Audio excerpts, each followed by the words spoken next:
বিসমিল্লাহির রহমানির রহিম। আসসালামু আলাইকুম, সবাই কেমন আছেন? শীতের সকালে উঠতে ইচ্ছে করে না, এমনিতেই দেখা যায় রাত্রে আমি অ্যালার্জির ওষুধ খাই রাত্রে ঘুমিয়েছিলাম, সেজন্য আমার আজকে উঠতে উঠতে অনেক দেরি হয়ে গেছে। আর অ্যালার্জির ওষুধ যেদিনই খাই সেদিনই দেখা যায় কি আমার অবস্থা কাহিল হয়ে যায়। তো পাওয়ারের ওষুধ দেয়, দেখা যায় কি অনেক সমস্যা হয়ে যায়। তো এই যে আর এই যে ইদানিং এমন শীত পড়েছে তা বলার মতন না, মনে হচ্ছে কি এখনও হয়তো মানে লেপ বের করতে হবে।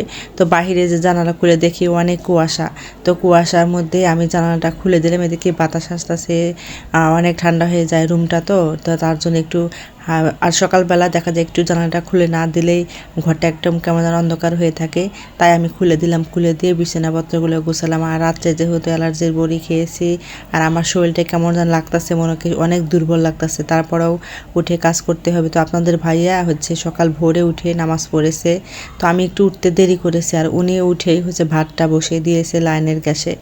তো আমি এদিকে দেরিতে উঠলে দেখা যায় কি গ্যাস পাওয়া যায় না, গ্যাসটা তাড়াতাড়ি চলে যায়। ইদানিং শীতের সময় গ্যাস থাকেই না। তো যাই হোক, আপনাদের ভাইয়া শুধু ভাত রান্না করে গেছে, এরপর মেয়েকে ডিম ভেজে খাইয়ে উনি স্কুলে পাঠিয়ে দিয়েছে ছেলের কাছে আর কি। যাই হোক, আমি একটু আস্তে ধীরে উঠেছি, আমার অনেক খারাপ লাগতেছিল দেখে। তো সব কিছু ঘর দোরগুলো পরিষ্কার করলাম, পরিষ্কার করে ভাবলাম এখন তো আমাদের খেতে হবে, তাই ভাবলাম একটু ডিমটা ভেজে নিই। তো আপনাদের ভাই আবার অনেক সময় দেখা যায় কি আমার যদি একটু খারাপ লাগে উনি ভাতটা রান্না করে বাইরে লাইনে গ্যাসে। তো এরপরে আমি ঘরেই রান্নাবান্না করব, যেহেতু বাইরে গ্যাস নাই, গ্যাস একদমই কমে যায়। তো তার জন্য তার তরকারি এগুলো সব কোনো কিছু হয় না, ভাত হয় কম গ্যাসে, অল্প গ্যাসে দেখা ভাত ডাল এগুলো হয়ে যায়, কিন্তু তরকারি তো হয় না। তো সেই জন্য যে রান্নাবান্না ঘরেই করতে হয়, ঘরে চুলাতেই গিয়ে কারেন্টের চুলাতেই করতে হয়। তো এই যে দেখেন সকালবেলা খাওয়া দাওয়া করে নিয়ে তারপর সবজিগুলো কেটে নেব। যে শাক আনছে, 2 পদের শাক আনছে, তো এই 2 পদের শাক মিলে আর ভাজি করব আর কি। আর মাছগুলো ভিজে রাখছিলাম আগে, সেজন্য ভাবলাম শাক কাটাকাটির আগে আমি মাছগুলো কেটে নিই। আর আমি মাজুনি দিয়ে কিন্তু পরিষ্কার করছিলাম, কেমন যেন একটা কালো কালো থাকে। তো এরপরে যে রান্নাঘরে আসলাম, রান্নাঘরে এসে যে মাছগুলো প্রথমেই ভেজে নিলাম, ভেজে নিয়ে তারপরে তরকারিটা রান্না করব, শাকভাজি করব।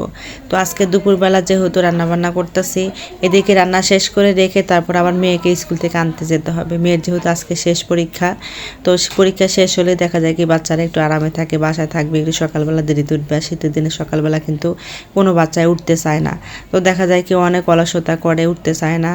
তো যাই হোক, কয়েকটা দিন হয়তো ওরা আরাম পাবে, আমিও একটু আরাম পাবো সাথে। তো এই যে তরকারিটা গিয়ে ঝোল দিয়ে দিলাম, ঝোল দিয়ে ঢাকনা দিয়ে ঢেকে দেওয়ার পরে এই যে এখন মাছগুলো দিয়ে দিব। আর আমার পাবদা মাছ কিন্তু ভুনা খেতেই ভালো লাগে, তারপর আমি একটু সবজি দিয়েছি সাথে, যেহেতু দুপুরে খাবে। তো এই যে দেখেন, আমি যেহেতু অনেক তাজা তাজা সবজি ছিল, তো তার জন্য ভাবলাম একটু এই সবজিগুলো দিয়ে পাবদা মাছটা রান্না করি। তো এই মাছটা দিয়ে দিলাম, দিয়ে ঢাকনা দিয়ে ঢেকে দেবে, এরপর শাকটা ভেজে নেব। তো যাই হোক, আজকে ভিডিওটা এই পর্যন্তই। সবাই ভালো থাকবেন, সুস্থ থাকবেন। আল্লাহ হাফেজ।